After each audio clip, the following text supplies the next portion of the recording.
بسم اللہ الرحمن الرحیم۔ محترم ناظرین السلام علیکم ورحمۃ اللہ وبرکاتہ۔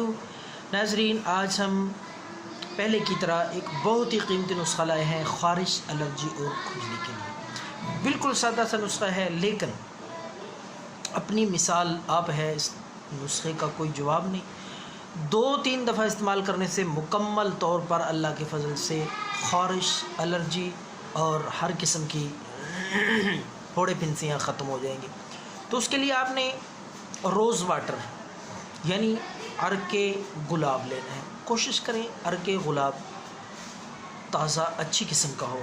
اگر آپ اس کو خود گھر پہ تیار کریں تو وہ سب سے بہتر ہوگا، ورنہ کسی بااعتماد ادارے سے، کسی پنسار سٹور سے اچھی قسم کا روز واٹر یعنی عرق گلاب لیں۔ کتنی مقدار میں آپ نے لینا ہے عرق گلاب؟ صرف آپ نے 2 چمچ۔ یہ جو مقدار میں بتا رہا ہوں، یہ نسخہ بتا رہا ہوں ایک وقت ایک ٹائم کے استعمال کے لیے۔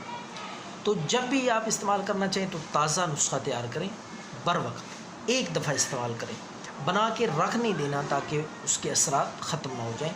تو ہر دفعہ آپ نے تازہ نسخہ نیا بنا کے استعمال کرنا ہے۔ تو 2 چمچ عرق گلاب لے کر اس میں آپ نے آدھا چمچ ہلدی ملا لینی ہے۔ ہلدی کوشش کریں کہ دیسی ہو، گڈی والی ہو، خود گھر پہ تیار کریں، خشک کر کے اس کا سفوف بنا کے وہ استعمال کریں، کیونکہ بازاری ہلدی وہ ٹھیک نہیں ہوتی، اس میں کیمیکلز وغیرہ ہوتے ہیں۔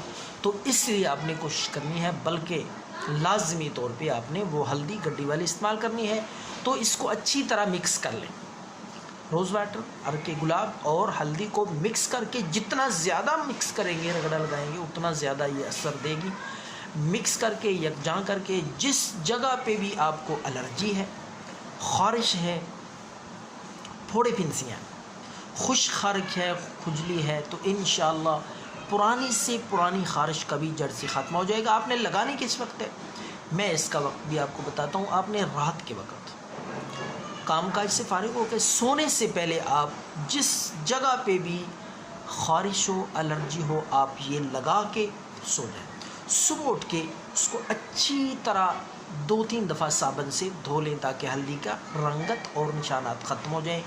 2 یا 3 دفعہ استعمال کرنے سے انشاءاللہ خارش کا نام و نشان ختم ہو جائے گا۔